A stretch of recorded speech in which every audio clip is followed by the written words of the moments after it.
Just a moment. Hi there, everyone. Thanks so much for joining us for the ARC of Fort Bend Parent Education Support Group meeting on Zoom today. We usually meet the second Thursday of each month throughout the school year, and we start with an educational presentation. Afterwards, if you'd like to stick around, parents, we kind of like to continue to talk a little bit, bounce question ideas. So you're welcome to join us and stay for that portion after the recording as well. My name is Carrie Axtell. I'm the Advocacy and Youth Program Director here at the ARC of Fort Bend. We're a nonprofit organization established in 1968 for people with intellectual and developmental disabilities. And we ensure opportunities for people with IDD and their families to maximize their quality of life within our community. We do that through disability rights advocacy for and with people with IDD, and we provide information about community services, resources, organized resource fairs, support groups for parents, as well as teen and adult siblings. And we also hold several social and recreational programs for people in their teens, 20s, and into mature adulthood. We are also home to the largest Special Olympics delegation for adults in our region. And we have 10 different sports, over 100 athletes, so we have a lot of fun. If you'd like to learn more about what we do here at the ARC of Fort Bend, you can visit our website, and then I'll also share my information in the chat as well. We're very pleased today to welcome Gayle Fisher, who is an exceptional professional here in our community. And Gayle is an activist mom of learning differences. She's an educator, an advocate, author, ally, and a former corporate warrior. And but now she's helping us parents to understand what to do to help the children with learning differences prepare for today, and specifically with their communication needs and social skills and making friends. Gayle earned her master's in education and education technology from Texas A&M. She also has a bachelor's of business administration and finance from University of Houston and an AA in pre-engineering from Houston Community College. She's a lifelong learner. She also serves on the advisory council for HMAHouston.org's Center for School Behavioral Health and on the Prader-Willi Association and EmpowerTheChange.org's board of directors. She presents on workshops on learning differences in the community and is also an adjunct instructor at Lone Star College's Academy of Lifelong Learning. She's also the founding co-facilitator for both OurTrainingCenter.org and Special Needs SIBS. And we are so pleased to have you here today, Gayle. Thank you.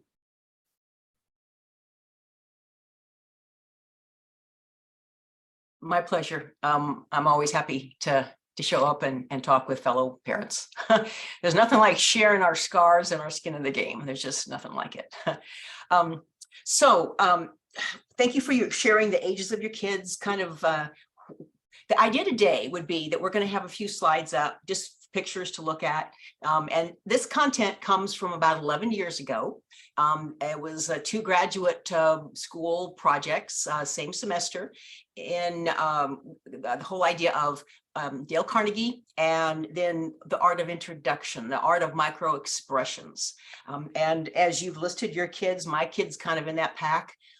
In fact, I was telling Carrie, he's got, if you look at the whole idea of social, it's this long line of things. We could say a spectrum, but we always say spectrum. So it's just a lot of different pieces on this journey, right? And they might get this little piece of it right, but this little piece over here is not quite falling into place.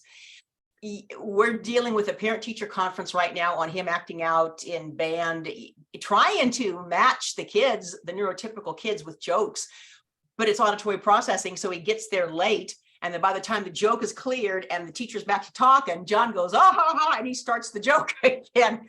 And it's like, oh dear. So we're trying to work through that. So this stuff, I'm thinking about it now. And I was thinking about it 11 years ago.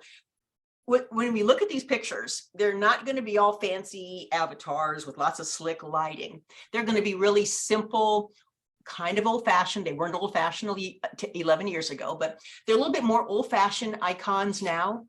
There's not a lot of distraction, and it might be boring to you as a parent. The whole point is that it's not going to distract them, okay? So I welcome you interrupting. It's not interrupting. I welcome questions. Go ahead and just let it rip, which is great. I do have one set of slides which fits into what we've had in the where Carrie has shared the YouTube channel and all that. But what really matters is what you all say and what we talk and resolve and kick around and brainstorm today. It's not, I don't need to play the video for you, because I mean, you can click and go to the video. But we have pictures that I've just extracted from there. So these are the actual slides that went into the original projects. And then a second one, if we get to it, and if you haven't fallen asleep by then, if you're still here with us, then the second one would give you some ideas, again, kind of in an old-fashioned slow down way that you can play over and over with your kids and talk with them and let them model and practice. Because modeling and practicing, I mean, we did that last night in the car, and we're practicing how you laugh when kids laugh. And then as soon as they're done laughing, you're done laughing. So, you know, let's practice. And we did this in the car, and then we explained it, right? But then that's theory. And if our kids have developmental delay, and they are in all of these diagnoses that we have here, different pieces of developmental delay, they're might be stuck on concrete. So it starts off their learning when they're born, right? Going this way. First, it's concrete. I gotta be able to see it, touch it, taste it.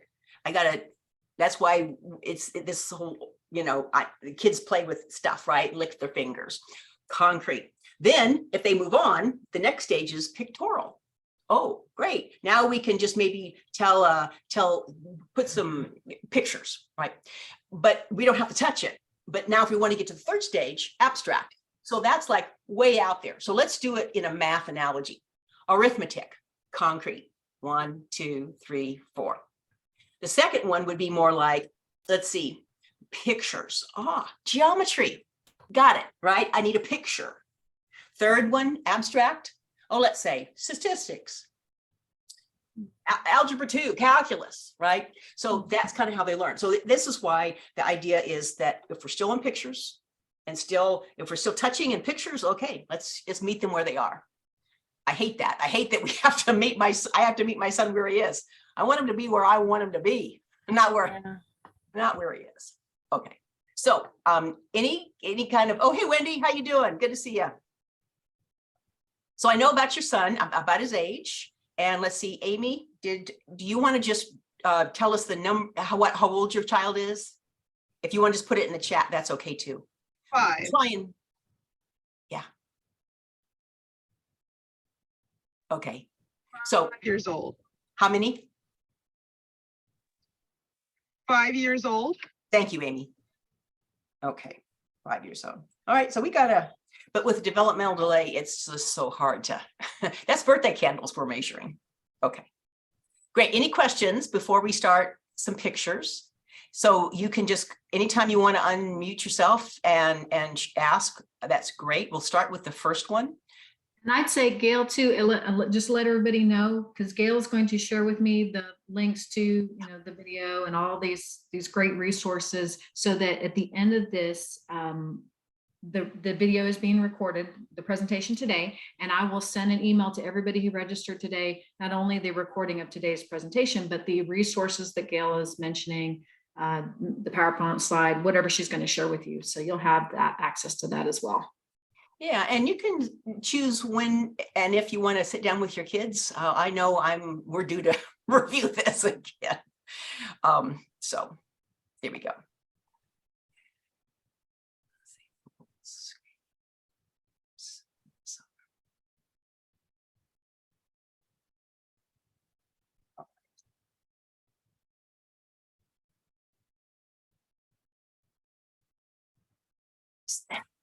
When I work with my son, I want to make him aware that he's empowered. Whenever we have a troublesome spot, I remind him, I have me, Mom, Gayle, 0 power. Who has all the power here? You, John, by your choices. So I think that you'll see this sprinkled throughout, because I'm really trying to make this, yeah, these are simple concepts, but we got to keep bringing it back, keep docking back to our kids' choices, their want, their willingness to take the risk, their willingness to make the effort. And how bad do you want it? And are you willing to empower yourself? Okay, So that's basically, if you go back and listen to the video, it's just, these are the pictures that you'll see from it. The main thing is, what do you, John, want to do? Okay, and again, that seems like such a backing up. That seems like such a simple thing, but y'all know it's not, right? Helping your child to decide how we don't nag. I have to fade my prompts, right? I have to quit nagging. What is it that's going to be so miraculous about the 377th time that I've nagged my kid that is like, oh, that's going to be perfect. He didn't get it 376 times, but by the time I say it 377 times, oh, boom, it fits. No, they're choosing. And so just keep your kid aware that they're choosing on this. Right. What's the feelings that go with it? All right. Again, you can go listen to the video if you want. We want to talk about when you're doing these, the idea here with this is, so yes, we have the micro expressions, we have the body stance, we have the words that come out. There's a lot of different pieces to friendship, or to starting a friendship, or to maintaining a friendship.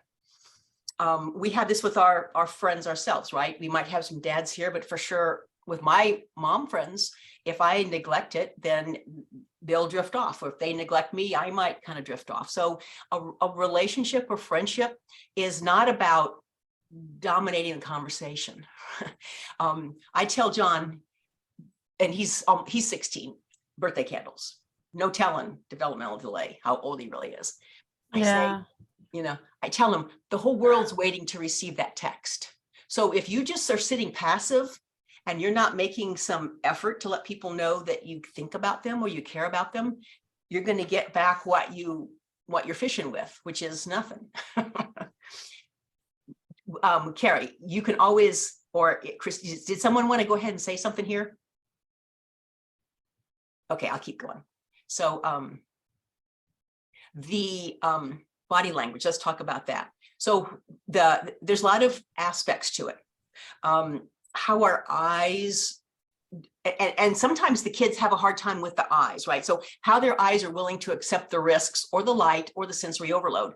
So back when in childhood development, when their eyes are developing, the babies are first born with peripheral. And then as time goes by, the rods and cones will more fully develop, and they can start to see colors, and they can start to kind of concentrate, like reading, right? But you can't really read with only peripheral vision, because you're going to be looking out like this. So if you see a kid that's always kind of looking out the side of his eyes, he or she, it could be that their eyes are not as developed yet. We haven't come back into balance with it, that they could have some of that central concentration. But if the peripheral is stronger, then that's the way their brain is going to go when they're kind of under stress. So some of this kind of stuff, if they're looking around all the time, it could also be a not fully integrated visual system that we're working with. Doesn't mean they can't see. It just means where they're focusing, right? Okay. And then as time goes by, if this central piece kicks in stronger and it's not in equilibrium, it's like woohoo or woohoo, then they're going to be maybe like hyper focused. So an example of that might be if I'm just lining things up and I'm almost exhibiting anal techniques, right? I'm just like, this is all I see. I can't look out here. If peripheral is all I'm using, I'm going to be like looking this way all the time. That might give you a little bit of clue of where your child's visual age is. And they have a way they can clock your child's visual age, believe it or not. Pretty amazing. So we just want to let them know body language. Am I leaning in? This person I'd like to talk to, are they leaning in like they're interested? Back like that, not interested, looking away, I couldn't care less. But is that person using the peripheral vision? And that's not necessarily a dismissal. That's just, I don't have the physicality to look you in the eye. Mm-hmm. So touch, now COVID, right? So I don't know if kids even ever shake hands, if they'll never shake hands again. And maybe it's a fist bump, or it's a fist bump, ceremony of all this kind of stuff. But the idea hi. Is, yeah, right. Just like, hi, everybody. Yeah, or don't touch. So there's elements of fear and I'm masking, and so that kind of fits into body language and the facial. So these are just pieces. The point of this is that it all kind of fits together. If they're missing one or two pieces, then it makes it a little bit harder for them. And the other pieces have to work harder. All right, and then language. It could be So first we start off with receptive language. They hear our words. So let me say, like, I'm John, right? So you're talking to me and I'm John, and I use a bucket analogy. I am going to catch your words in my bucket. Okay, I got your words. I've got receptive language. Now, oh, what? You're asking me a question. Oh man, you want me to auditory process and you want me to answer you. Oh, great. Now I got to make a sentence and give it back to you. So those are 3 parts of language: the receptive language, auditory processing, and expressive language. And I know you all know this already. These are words you can use when you're talking to your school district, when you're doing your parent presentation, when you're working with your LEA. So go ahead and use those therapy speak words with them. Body language, when you're talking with your kid, when I'm talking to my child. So there's lots of clues to this game. Sometimes they come from the micro expressions. Hard to read micro expressions sometimes. It's been written that fancy people like Brad Pitt have facial blindness. Did you read that?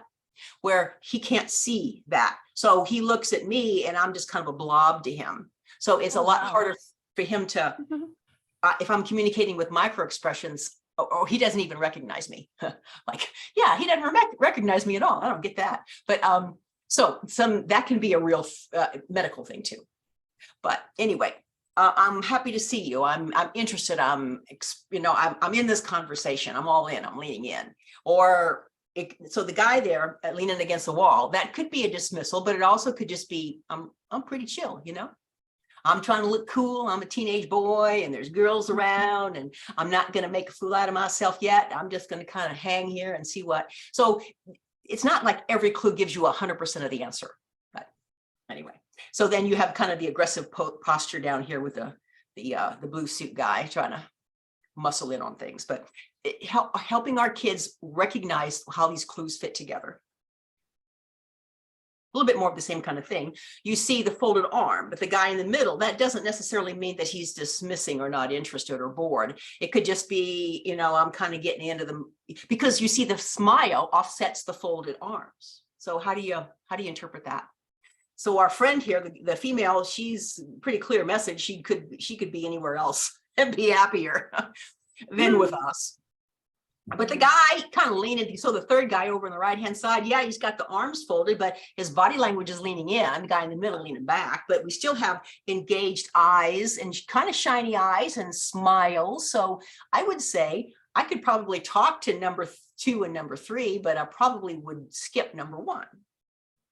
And we can play those kind of games with the kids too. Which one do you think, if they were sitting by themselves at the lunch table and you wanted to sit down, and you didn't have any place else? And I tell John all the time, look for the kid that's sitting there. Look for the kid who looks like he or she's looking for a friend, right?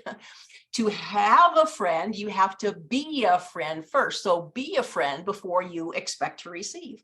So if those 3 kids were sitting at 3 different tables, which one might I go up to? And these are rhetorical questions, right? You do this with your kiddo. You say, which one would I sit down with? Which one would I walk up to and say, hey, can I sit down here? Right? And I don't know if kids ask kids questions or they just assume. I haven't been in a cafeteria that long ago. So I guess some of these are really good, engaging questions, right?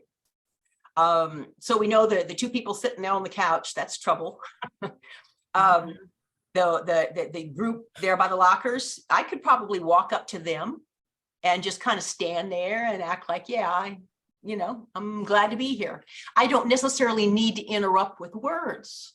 So we can teach our kids how to approach with just body language, a smile, and kind of hang out. That fine art of hanging out. Wow. We practice as much as we can. It's an art form. Okay. I don't have to come in and interrupt them. So in helping our kids realize making friends, being a friend first isn't changing the subject because those poor people are bored and need to be rescued. Or I'm such a catch, I'm so smart that I need to come in and tell them what I know so I'll impress them. And it's not, I want to make them talk about what I want to because I'm more important than them. That's not a good message, right? So we can explore these different scenarios so that they have tools in their pocket when they're faced with something, because you could do at least 4 or 5 different approaches with the bottom left-hand corner there. And let's say there's 5 different days and they try one each per day. And maybe they accidentally come upon the one that works the best. So let's practice before we get into a real situation. How might you join? How might you walk up? How might you approach? Because you don't just walk in like a cannon, right? You kind of walk up and smile and just listen for a while. Find art of listening, find art of joining.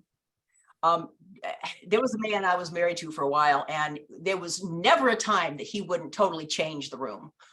He'd walk in and everything would just totally change. And it was never fun to co-parent with him. It was never fun to be around them. And people would say bad things they would make fun of him. I would too, but we don't want, I'm talking to my son. So when you approach and you're taking the risk to talk to kids, we don't want them saying bad things about you behind your back.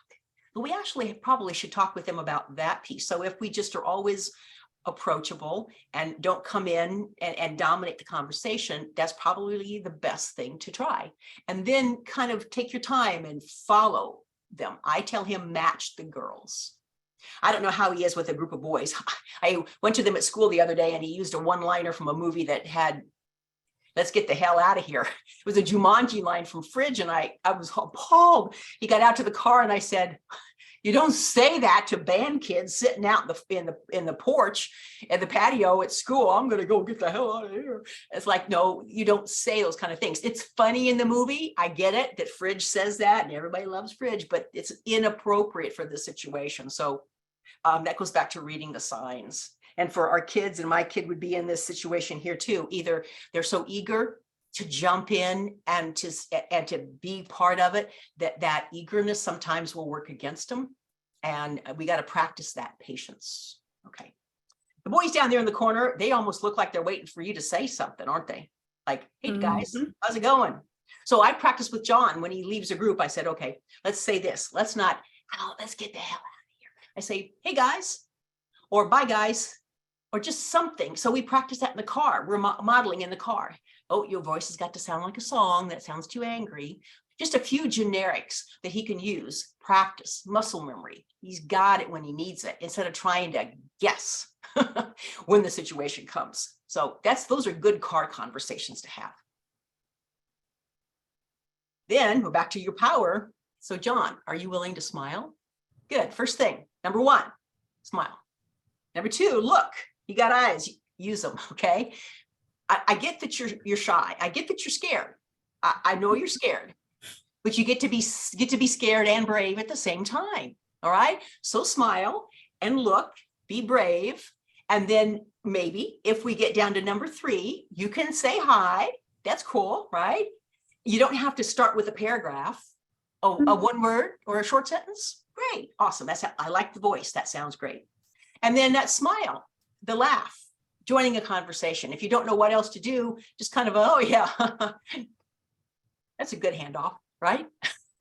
Y'all say something to me and I'm not sure, 3 people throwing sentences at me, I'll go, I'll answer a question with a question.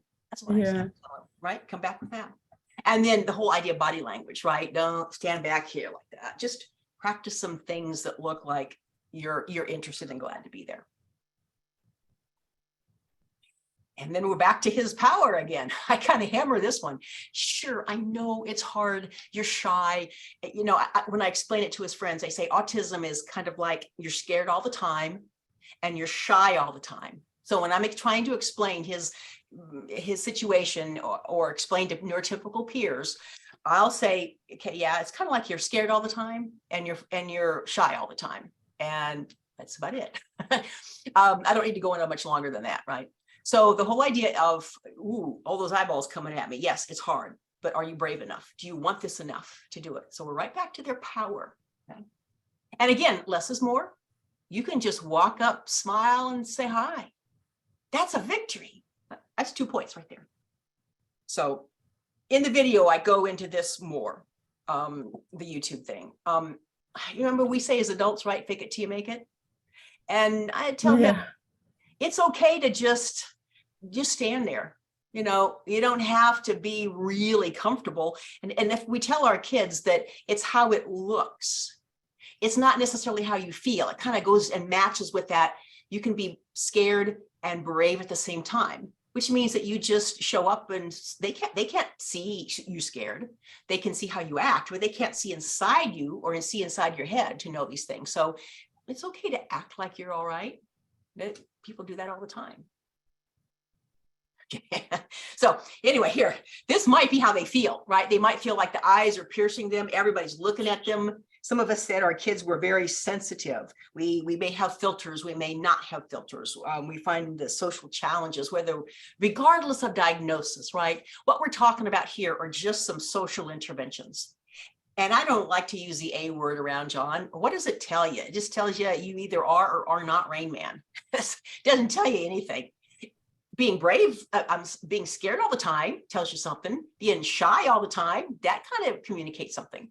But the rest of it is, you know, if we get their buy-in. So we're right back again to their motivation.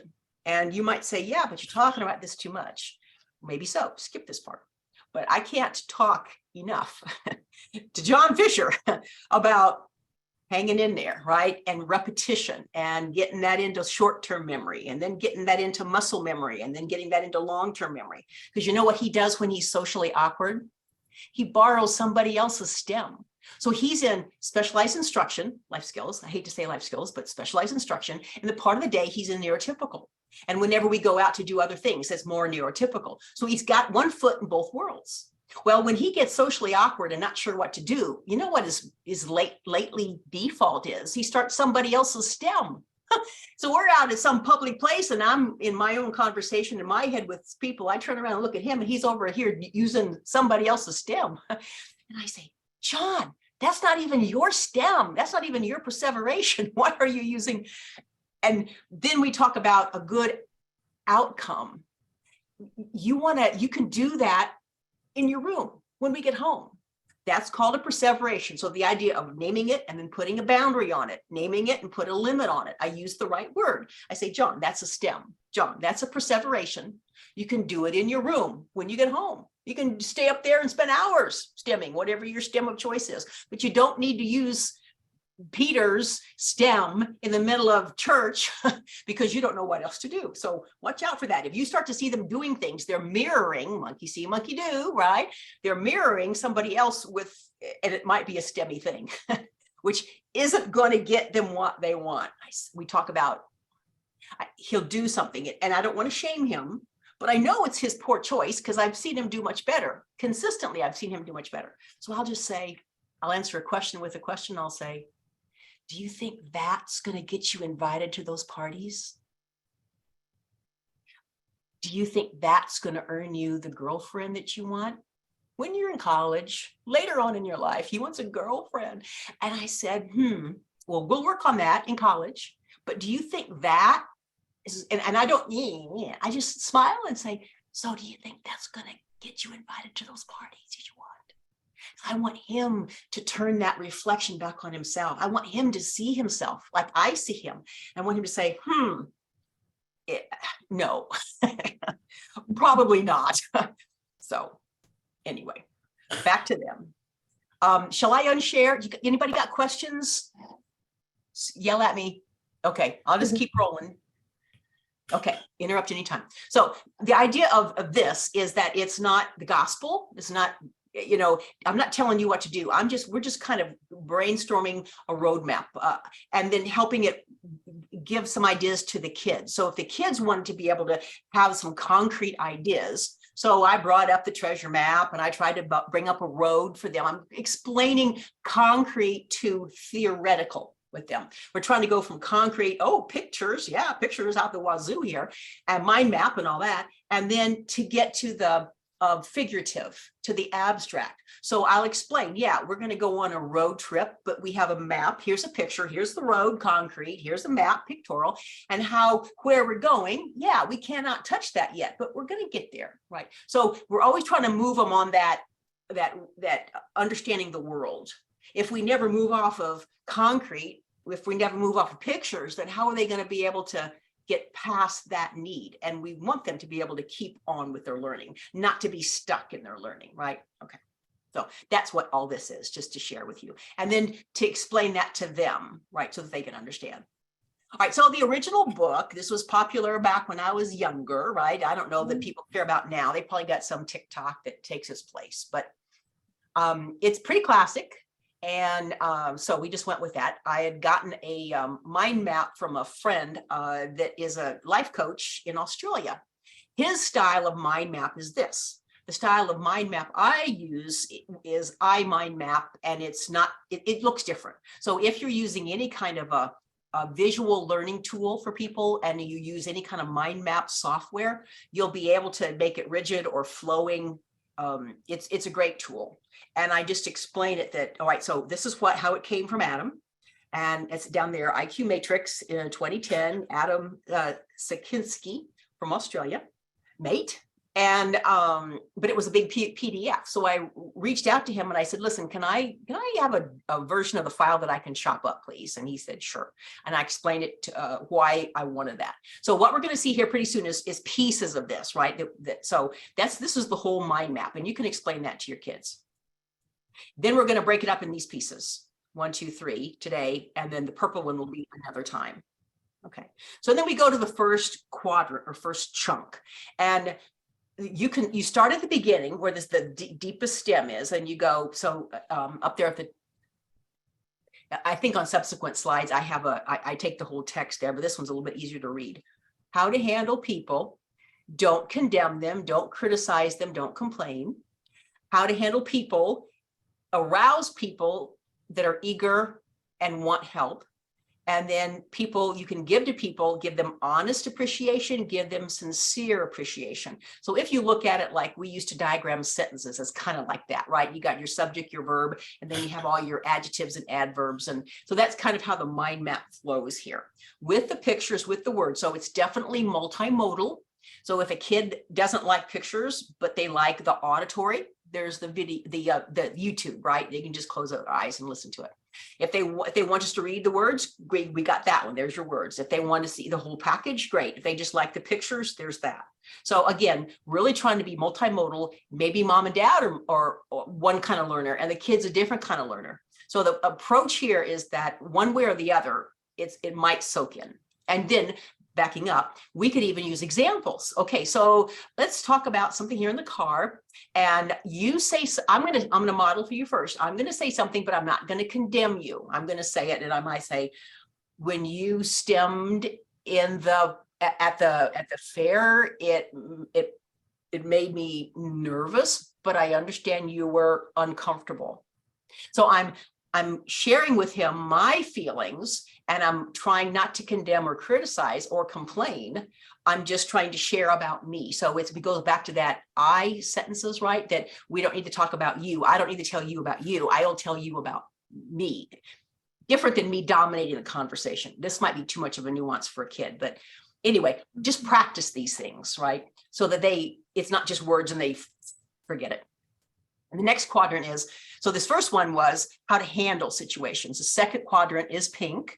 And this one is how to help people, how to not dominate people, but making people like you, making people remember things, making people become, so here we go, to become genuinely interested in people. How would you, John, show that you were genuinely, and you might have to use definition, right? Talk about, because sometimes our kids missed vocabulary, genuinely. How do you show your friends that you really care about them, that you are really interested in people? So show me how you do that. Let's play a game. Or tell me in the car, or act it out, or draw a picture, or sing a song, some kind of way that we reinforce the learning, the experience, the muscle memory. So here on that last leg there, it would be, so always talk about people's interests. Not yours, John. Talk about blank's interests, or Susan's interests. Ask her a question about her. So that's the easiest thing in the world. Always ask them, so how you doing? Hey, heat's off, right? They might just like to talk about, and that might be a long answer. So, all right, anyway, and you can just work through it. The video walks through more. Next chunk is, all right, winning people over. So you see how it kind of is like you're reading it in inverse. So in this, let's go back up here. So making people like you. So that would be the premise. And that's the trunk of the tree. And then it's, so remember to smile, remember to use people's names, remember to listen well.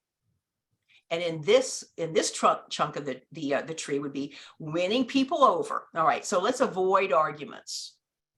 That means that you don't always say what you are thinking.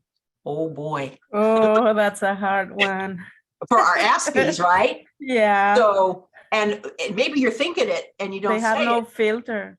but it's on your face. So get a mirror and say, okay, your mouth's not saying words, but what? Your micro expression is, your eyes are saying what you're not saying. Your eyes are saying, boy, you're full of it. So however you say this with your child, right? So you might be using a mirror. You could practice this. I tell people, let's practice this in front of the mirror so you can see what I see, right? So then back to here. So let's avoid saying you're wrong to people. Yeah, wrong. You know, let's think of a different way, or just ask them another question. They tell you something, you don't like it. You know what? Ask them another question. Be interested, you know, be curious. Show respect. Oh boy, we're up this one out the wazoo here with the parent teacher conference next week, and I'm dragging him into it, and we got some showing respect to do. And you know, I'm giving him the mom version, but we're going to need to dial it up on the teacher version and the AP, the assistant principal's version. So show sympathy. And when, let's say something sad happens, and I said, you're not supposed to laugh, you're supposed to cry. You're supposed to say, not cry, but you're supposed to say, Mom, are you okay? So again, practice. The role model of this is that we got to show sympathy. So if somebody says an idea or tells a story, my dog died, it's not a time to laugh, John. This is a time to show respect, show sympathy. So we got to practice. And then we can say, begin friendly, begin in a friendly way. So let's always start. Remember how they say the Oreo, first you say something nice. Then you tell them the truth, like you have to deliver a performance appraisal at work, right? That idea of you have to tell somebody something that they don't want to hear. So first you start with a positive compliment, something uplifting, something that's easy to swallow. And then you tell them the truth, and then you end with another friendly, kind thing, right? So the truth is the piece in the middle, but let's sandwich it in with something that's palatable on the front and on the end. And if we practice this and model this with our kids, then eventually he'll be able to come up with that kind of a sentence on his own. You know, hey guys, it's really great to see you. It's been kind of hard because something, and then, but it's really great to be back with you again. You know, maybe however he needs to show his feelings, share his heart. Maybe it doesn't come to that, but the idea there is that this is an adult concept. First you say the easy thing, then you say the truthful thing, might be hard, and then you say another kind, easy thing. And then that would be your message. And then you sit there. Okay. So we want to begin seeing people's point of view. Anyway, you can figure out this. So this is like a lot of days worth of talking. This is like, you could handle this over Christmas break and you still have days left. You still have content left over, right? If you said, all right, today we're just going to work on admitting when I'm wrong, quickly and emphatically. For, you know, and this may be hard for some people. It's not hard for me. I can admit I'm wrong. I want peace more than I want to be right. But for those people who need to be right, this is a toughie. So we might spend the whole day practicing this one and then still touch on it again tomorrow.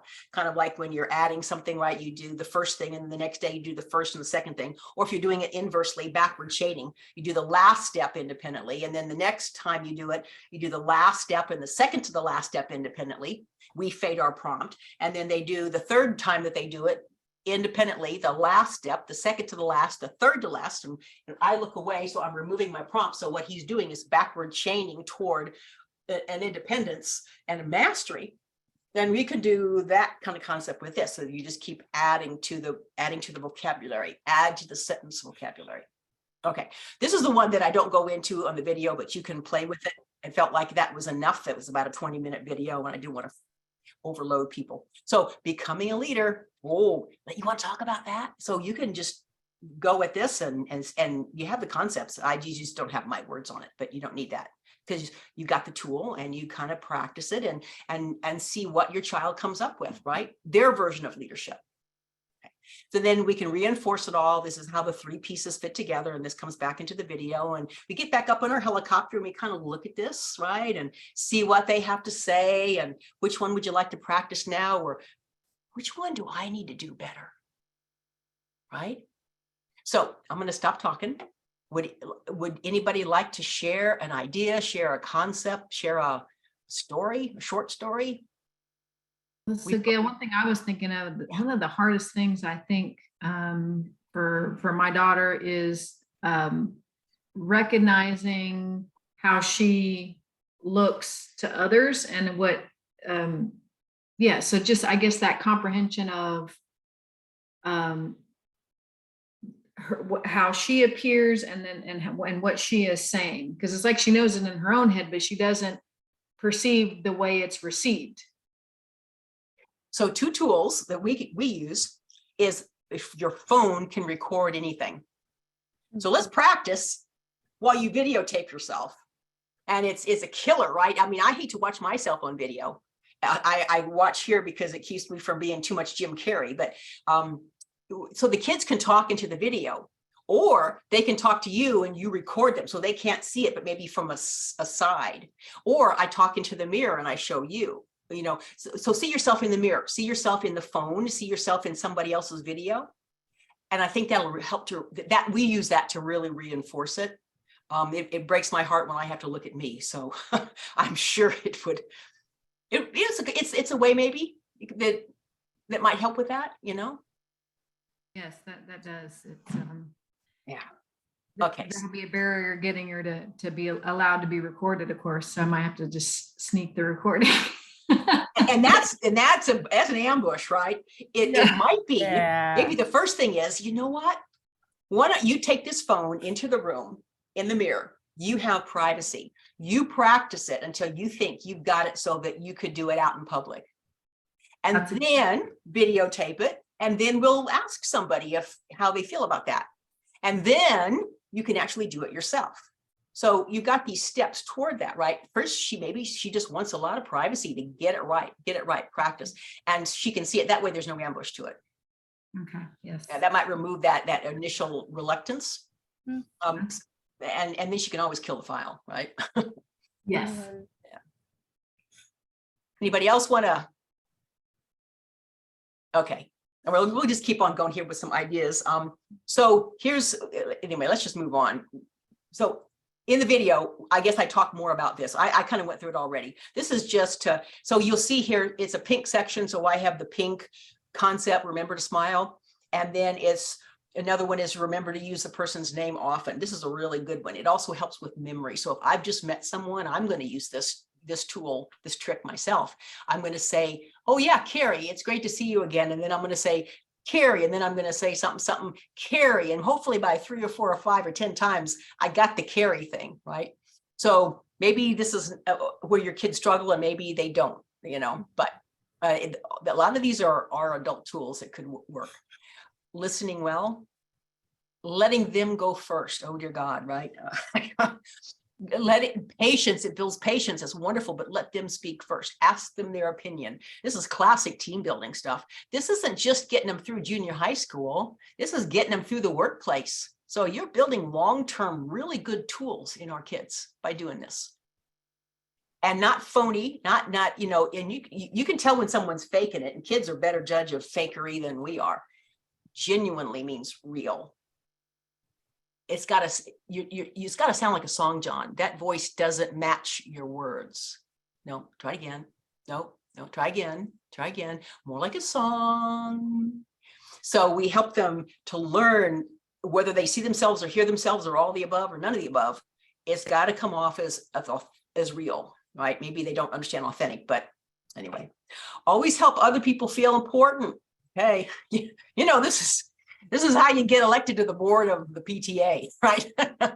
Not that you want it, but okay. And then, so then the video just goes into more details about it. So here's our, again, broken down into smaller chunks. So if the bigger picture, so you got a big old picture, the full mind map, and then you've got the quadrants. And if that's still too extraneous or overwhelming for the kiddos, okay, now we'll go just to the color. Okay, that's still too big, too much for pink. All right, so let's go to each leg of the pink. Here we go. We can break that down even more. So the idea is to show them multimodal, means just many ways, to really help reinforce. And it may not be the best tool, but it is Dale Carnegie, and it was a mind map, and it was back in its heyday, you know, like one of the gold standards. So it's a good place to start. Oh, could you draw it better? Awesome. How would you do it? Why don't you make a training video? Oh, that's awesome. Would you come out and show me? Wow, that's really cool. So we get them teaching, right? So that's how we really reinforce what they've learned, is that they turn around and they do the teaching. So I'm just scrolling through the different slides that are in the video. Okay. This showing respect for people's opinions, ideas, desires. Wow. If we can help them really get that in their gut, that's going to help them with the marriage, the friends, the workplace, and not just faking it, because people are going to know if you're faking it, right? Because you turn your back and you say something. Consistency in showing respect for people's opinions, whether they are in the room or they're somewhere else. A lot of adults don't have this idea about consistency, because if you shoot your mouth off here and say something different over there, guess what? It's going to wander over here, and pretty soon you're going to be, nobody's going to believe what you say. Let's talk about Aesop's Cry Wolf, the boy who cried wolf, right? This fits into Aesop's fables, and those are great too. Really short, teachable stories. Yeah, my son loves that fable. Yeah, Carrie, you had your hand up. Go ahead. So Gail, so what I'm hearing is the best way, the strategy that we as parents are going to use probably is to view the video itself probably on our own first, so we kind of know the sections of it, we kind of get that down for ourselves, and then decide when we're ready with our child to kind of maybe watch a certain section, maybe have some examples about what is relevant for that we know for our child, and why that section of the video is relevant for them. And maybe before we watch it with them, kind of talk, hey, I was watching this video, and you know how when we have a difficult time making friends, this or that, and there's this video that might help us. And so how would you go about introducing that to your child? I think that's a great approach. And I would also say, all right, would you want to be the teacher first? Or you want to be the learner first? And, or which one of us teaches first? Or giving them back the power of, did something happen today? Or how would you explain this? Just kind of, I was talking to a parent the other day, and she's got a really hard issue that she needs to address with her child. And it's one that I've been through with my son, the loss of a parent. And it's been some months that have gone by. And so she's been scared to broach the subject. And I said, well, let's give the child all the power and ask him, and just, I gave her some sentences that might work. But the idea is that our kids are smarter than we ever give them credit for. They have more thoughts. They just can't get them out in a neurotypical pattern, right? And they probably have a hedge against us that I'm sure that if you were with my son and I was with your child, it would probably go a lot better. It's just that kid parent thing, right? So maybe they just kick back against the parent because we are the safe person for them. So whatever it is that they've got bottled up inside, I think I'd probably want to vent that off first before we need to get them in that calm vagus nerve, calm state to listen in a teachable moment. That if they're all agitated, and I don't know they're agitated, but it's all coiled up inside like a cobra that's going to come out and let's get that out first. Then they might be willing to listen to somebody else's idea. So I think I'd try to bleed it off first, and then ask for their leadership. Nobody asks them to be a leader. I'm always telling. And there was a TED talk I just listened to that said, this is where kids grow up to be in power, is because the adults haven't given the kids the chance to, strong-willed child compared to love and logic. So strong-willed child means I'm going to win because I'll know you're ready to go get ice cream because your room will be cleaned up, your homework's done, and you're sitting in the car. Who has all the power, right? Love and logic is a little bit more negotiating. Let's see, what would it take for you to be ready to go get ice cream? What would it take for you to have your room clean so we could go get ice cream. What would it take for you to get your homework done, clean up, get your room, clean, and then we go get ice cream? So I'm asking for their input. I'm asking questions. I want to know what they're thinking. And my kid tells me nothing. All right. I get 0 words of data. So I'm doing whatever I can multimodal to pull the story out. And if I get this, then I have to make sure I ask the question the other way, because he might just remember what his brain last said, and that's all the answer is, or the last part of my question. So I ask, remember, originally we said, don't ask them open-ended questions, just say this or that. You want green or red? And then we would maybe add a third element, right? And then eventually we would say, okay, what color shirt would you like to wear today? So we just went from closed sentence questions to open-ended questions. So we're just kind of seeing where they are in giving us information. That's a really long-winded answer. I'm so sorry. No, but lots of great strategies on how to go about doing that and kind of their perspective and bringing that back around to. And every kid's going to be back different. to them, see where they're at. Yeah. And something might have happened at school just that day, and they are just, and they're needing to debrief. So, or maybe there's something long-term, or they have some ideas. So I don't think there's any wrong way to do it. I really don't, as long as we don't try to force it on them. Right. Yeah. Okay. Well, any other questions here? I know we're already, man, the hour just flew by. I don't know how it flew by so quickly, but does anybody have another example, another question? And we'd love to continue to pick Gayle's brain real quick while we can before I go ahead and I'll stop the recording. So I just want to end with this. I know there's other stuff, but you'll get the slides. I'll give Carrie everything. And the other one is just a lot of the same kind of things, but just on introducing yourself, which is a little bit, is not as difficult. This whole idea of friends has reciprocity to it, back and forth, whereas the other is a little bit different. It's more the body language clues and micro expressions. But this is the powerful part here is, okay, kiddo, what are you willing to do?